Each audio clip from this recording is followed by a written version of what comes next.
এবার আমরা ঢুকছি মন্দিরের সামনে দিয়ে, একদম মাঝখান দিয়ে।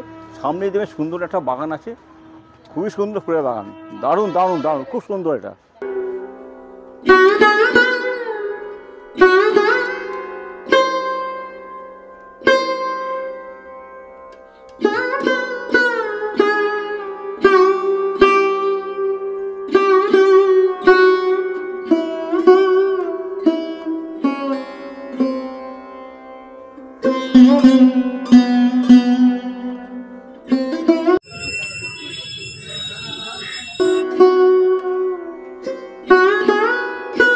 মন্দির ঢোকার সময় একটু পরেই দেখবেন আপনার বাঁদিকে শিবের মন্দির 6টা, আর এর ডান দিকেও আপনার 6টা শিবের মন্দির আছে।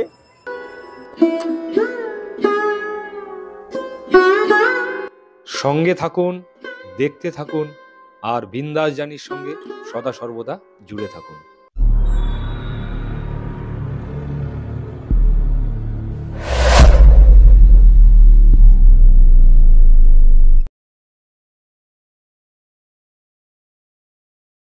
নমস্কার বন্ধুরা, আপনারা সবাই কেমন আছেন? আশা করি সকলে ভালোই আছেন। আমি সোমনাথ, আর আমার সাথে রয়েছে আমার দাদা বিদ্যুৎদা। আমাদের ইউটিউব চ্যানেল বিন্দাস জার্নিতে আপনাদের সকলকে স্বাগত জানাই। আজকে আমরা আরো একটা নতুন জায়গায় নতুন ব্লগ ভিডিও নিয়ে আপনাদের সামনে হাজির হলাম। আজকে 2 ফেব্রুয়ারি 2025। আজ দিনটা হচ্ছে আমাদের খুব স্মরণীয়, সরস্বতী ঠাকুরের পুজোর দিন। আমরা অন্যান্য দিনের মতো আজকেও আমরা বেরিয়ে পড়েছি। আমাদের সঙ্গে আমরা দেখব এক প্রাচীন মন্দির, মানে যেটা বলা হচ্ছে প্রায় 250 বছরের পুরনো। এখন আমরা সেখানে যাব, আমাদের সঙ্গে আপনারা থাকুন, আমরা দেখব, আপনাদেরও দেখাবো। আশা করছি আজকে আমাদের এই ভিডিওটি আপনাদের ভালো লাগবে। আর যদি ভিডিওটি ভালো লেগে থাকে তাহলে অতি অবশ্যই ভিডিওটিকে একটি লাইক করবেন, আর কমেন্টস করে জানাবেন ভিডিওটি কেমন লাগলো।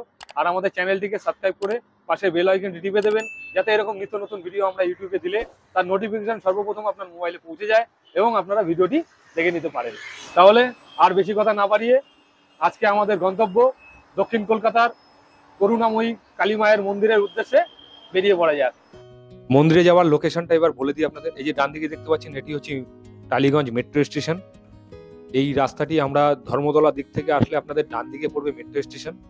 আমরা নিজস্ব গাড়ি নিয়ে যাচ্ছি, তাই জন্য এই রোড ধরে আমরা আসলাম। এই সামনেই পড়ছে দেখুন ডান দিকে উত্তম কুমারের স্ট্যাচু, বাঁ দিকে গড়িয়ে যাওয়ার রাস্তা। এই যে স্ট্যাচু উত্তম কুমারের, এই মোড়টি হচ্ছে টালিগঞ্জ মোড়। আপনাদের ওই টালিগঞ্জ মেট্রো স্টেশন থেকে নেমে দুপা হেঁটে এগিয়ে এলেই এই ডান দিকে যে অটো স্ট্যান্ডগুলো দেখতে পাচ্ছেন, এখানে আপনারা কবরডাঙ্গা যাওয়ার অটোতে উঠবেন। এই মন্দির থেকে 5 থেকে 7 মিনিট লাগবে এই অটোতে, আর জনপ্রতি ভাড়া লাগবে 10 টাকা। এই যে সামনের মোড়টি, এটা হচ্ছে বাদিকে কুদঘাট, সোজা চলে গেল হরিদেবপুর মোড়।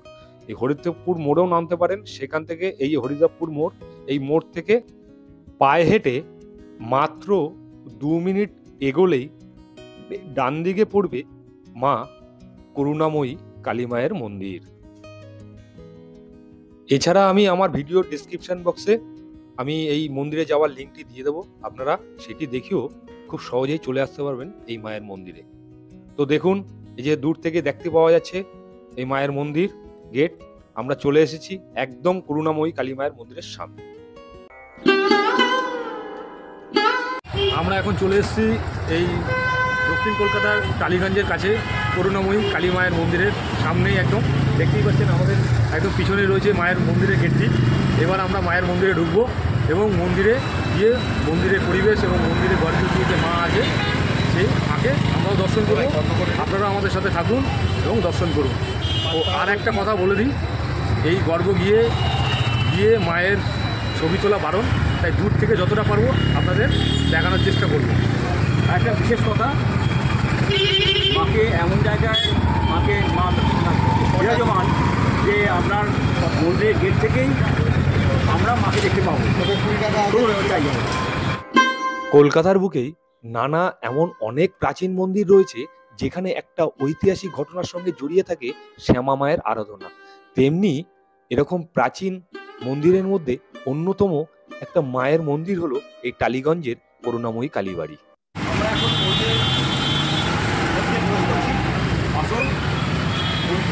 পরবর্তী কিন্তু আপনার শনিবার নিষিদ্ধ, তাই আমরা বাইরে থেকে যতটুকু পারি আমরা দেখবো, আপনাদের দেখাবো। মন্দিরে ঢোকার মুখে দুপাশে সারিবদ্ধ দোকান, এখানে আপনার গয়নার দোকান, আর বাঁদিকে আছে আপনার ওষুধের দোকান, হোমিওপ্যাথি। তারপরে আপনার দেখবেন আপনার বিভিন্ন রকমের ক্যামেরা এবং বিভিন্ন ধরনের আপনার জেরক্স বা দাঁতের ডাক্তারের ওষুধও আছে। আসুন, এবার আমরা ঢুকছি মন্দিরের সামনে দিয়ে, একদম মাঝখান দিয়ে। সামনে দেবে সুন্দর একটা বাগান আছে, দুপাশে সারিবদ্ধ গাছ।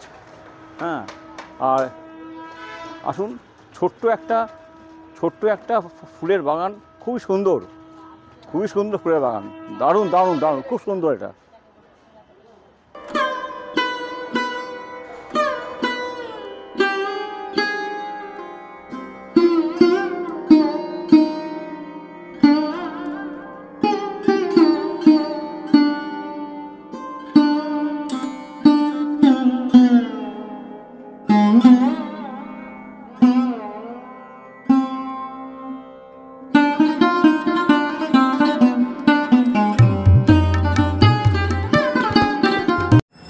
মন্দির ঢোকার সময় একটু পরেই দেখবেন আপনার বাঁদিকে শিবের মন্দির 6টা, আর এর ডান দিকেও আপনার 6টা শিবের মন্দির আছে। এবার আমরা শিবের মন্দিরগুলো দেখে নেব। দেখুন, মন্দিরের গায়ে সমস্ত শিবের পৌরাণিক কাহিনীগুলো চিত্রের মাধ্যমে সুন্দরভাবে ফুটিয়ে তোলা হয়েছে। এই মন্দিরটি হলো তারকনাথের মন্দির। পরেরটি হলো পশুপতিনাথ। এটি হলো বাবা বানেশ্বরের মন্দির। এটি হলো কেদারনাথ বাবা।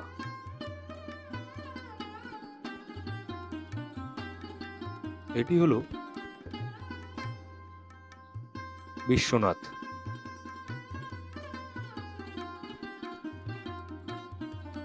আর ইনি হলেন বাবা মহেশ্বর। মন্দিরের বাম পাশেও যে 6টি বাবার মন্দির রয়েছে, সেই মন্দিরগুলো এবার আমরা এক এক করে দর্শন করে নেব। মন্দিরগুলো খুবই ছিমছাম, দর্শন করলে সত্যি আপনাদের মন ভরে যাবে। এই বাম দিকে রয়েছে শুরুতেই ব্রহ্মেশ্বর, তারপরে রয়েছে পরমেশ্বর, তারপরে রয়েছে বিমলেশ্বর, তারপরে বাবা অধিষ্ঠান করছেন এখানে নকুলেশ্বর, আর এখানে লোকনাথ, আর ইনি হলেন জলেশ্বর। আগেই বলেছি যে মন্দিরে ঢোকার বাঁদিকে 6টা শিব মন্দির এবং ডান দিকে 6টা শিব মন্দির। তারপরে আপনার একটি বিশেষ মন্দির আছে, যেটি আপনার যেটা অন্য কোথাও দেখা যায় না, একমাত্র এখানেই আমরা দেখলাম। অন্তত আমরা তো আগে দেখিনি। তিনি হচ্ছেন আপনার কল্কি অবতার, বিষ্ণুর শেষ অবতার। আর তার ডান দিকেই আছেন আপনার গণেশজি। আমরা এটা অন্য কোথাও দেখতে পাইনি, আমরা দেখছি, আপনারাও দেখুন। এটা একটা বিশেষ মন্দির। আপনাদের একটু আগে বললাম এই মন্দিরে কল্কি অবতার, তার মূর্তি, এবং তার পাশে গণেশজির দুই পাশে কিন্তু ওনার দুই শ্রী ঋদ্ধি এবং সিদ্ধি অবস্থান করছেন। আর এখানে আরেকটা বিশেষ ব্যাপার, যে এই মন্দিরে আপনার বিবাহ, শ্রাদ্ধ, পৈতে, অন্নপ্রাশন, সমস্ত শুভ কাজ এই দুপাশে যে খালি জায়গা দেখছেন এখানে হয়। তার জন্য আপনাকে মন্দির কমিটির সঙ্গে আগে কথা বলতে হবে। মায়ের একটা বড় চূড়া রয়েছে, তার মধ্যে ওং লেখা রয়েছে, আর ছোট ছোট অনেকগুলো চূড়া বিশিষ্ট এই মায়ের মন্দির।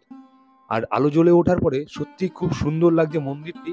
আর নিচের দিকে 3 খিলান বিশিষ্ট এই প্রবেশ পথ মায়ের মন্দিরে প্রবেশের জন্য। মায়ের মন্দিরে মাকে এমন জায়গায় রাখা রয়েছে যে আপনি রাস্তা দিয়ে এবং বাইরে থেকে সুন্দরভাবে মাকে দর্শন করতে পারবেন। মায়ের মন্দিরের সামনের দেয়ালে মায়ের দশমহাবিদ্যার প্রতিকৃতি আকারে সুন্দরভাবে দর্শনার্থীদের সামনে তুলে ধরা হয়েছে। আমরা এখন মন্দিরের সামনে চলে এসেছি। সামনে সুন্দর ফুলের টব, বিভিন্ন বর্ণের ফুলে সাজানো। আমরা এবার চলুন মন্দিরের গর্ভগৃহে ঢুকি, মাকে দর্শন করি। আসুন।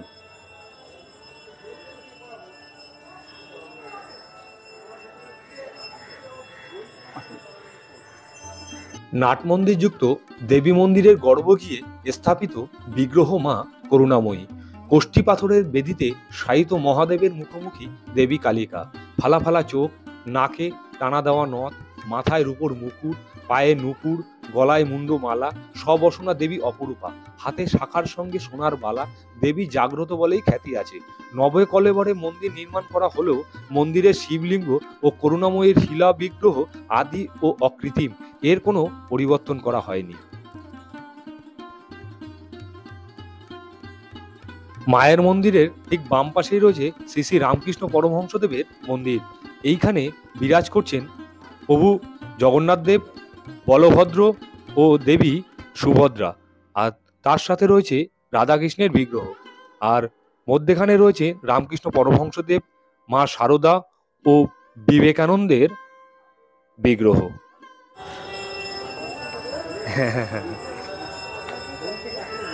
দেখুন, একটা ছোট্ট পুচকে মামুনিও মাকে ধূপকাঠি দিয়ে মাকে বরণ করছে।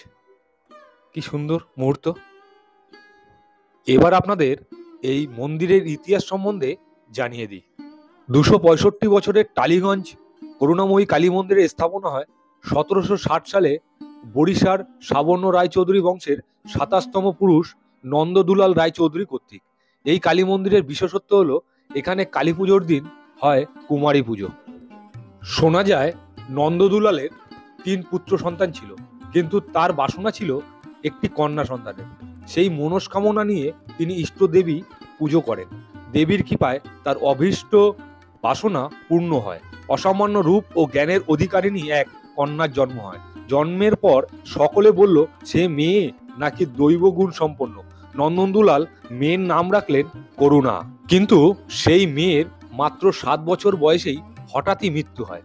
প্রাণাধিক প্রিয় কন্যার মৃত্যুতে শোকে পিতা নন্দদুলাল স্থির করলেন সংসার ছেড়ে তিনি তীর্থে তীর্থে ভ্রমণ করে বাকি জীবন কাটিয়ে দেবেন। কিন্তু সেই রাতেই কন্যা করুণারূপে আসেন দেবী মহামায়া। বলেন যে পিতাকে ছেড়ে তিনি কোথাও যাননি। আদেশ দেন আগামীকাল ভোরবেলা আদি গঙ্গার ঘাটে যেতে, যেখানে এক বটবৃক্ষের তলায় একটি কোষ্ঠী পাথর পাবে। তা দিয়েই ইষ্টদেবীর মূর্তি বানিয়ে সেখানেই যেন প্রতিষ্ঠা করেন তাকে। এরপরই চতুর্ভুজা দেবী দক্ষিণা কালী রূপে দেখা দিয়ে অদৃশ্য হন।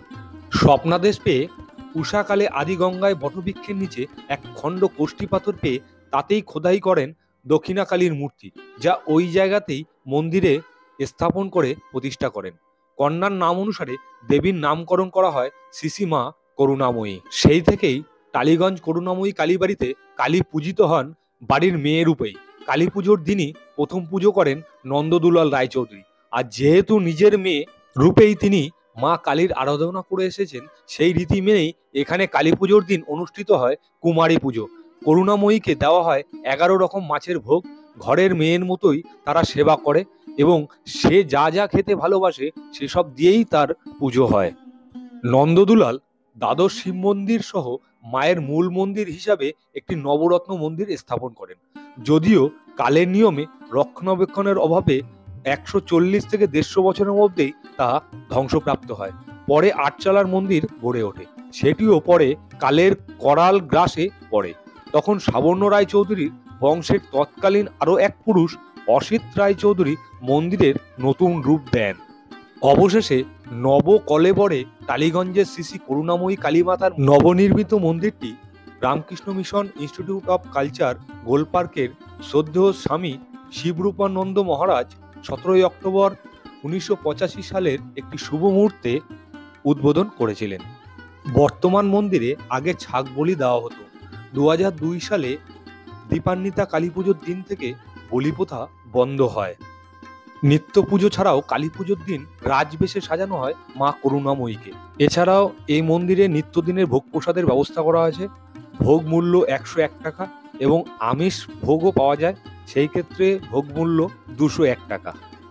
বিশেষ বিশেষ দিনে বহু ভক্তের সমাগম হয় এই মন্দিরে, তবে নিত্যদিনের পুজো দিতেও আসেন বহু ভক্তরা।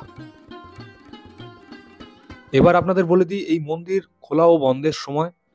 এই মন্দির খোলে ভোর 6টা থেকে দুপুর 12:30 পর্যন্ত খোলা থাকে, আর পুজোর টাইম 7:30 থেকে 12টা, আর ইভিনিংয়ে 4টে থেকে 9:30, আর বিকেলে পুজোর টাইম 5:30 থেকে 8:30, আর সন্ধ্যা আরতি 8টায়। এইমাত্র আমাদের মায়ের মন্দির ও মাকে দর্শন করা শেষ হলো। আশা করছি আপনারাও আমাদের সাথে সাথে মাকে এবং মায়ের মন্দির দর্শন করলেন। এবার আমাদের বিদায়ের পালা। আজকের মতো আমরা এখানেই ভিডিওটি শেষ করছি। আশা করছি আজকে আমাদের এই ভিডিওটি আপনাদের ভালো লেগেছে। আর যদি ভিডিওটি ভালো লেগে থাকে তাহলে অতি অবশ্যই ভিডিওটিকে একটি লাইক করবেন আর কমেন্টস করে আমাদের জানাবেন ভিডিওটি কেমন লাগলো, আর শেয়ার করে বন্ধুদের মাঝে দেখার সুযোগ করে দেবেন। আর আমাদের চ্যানেলটিকে সাবস্ক্রাইব করে পাশে বেল আইকনটি টিপে দেবেন, যাতে এরকম নিত্য নতুন ভিডিও আমরা ইউটিউবে দিলে তার নোটিফিকেশন সর্বপ্রথম আপনার মোবাইলে পৌঁছে যায় এবং আপনারা ভিডিওটি দেখে নিতে পারেন। আবার অন্য কোনো নতুন জার্নির ভিডিওতে আপনাদের সঙ্গে দেখা হবে। ততক্ষণ আপনারা ভালো থাকবেন, সুস্থ থাকবেন। আর বিন্দাস জার্নির তরফ থেকে সর্বশেষ একটাই কথা, বিন্দাস থাকুন, বিন্দাস ঘুরুন।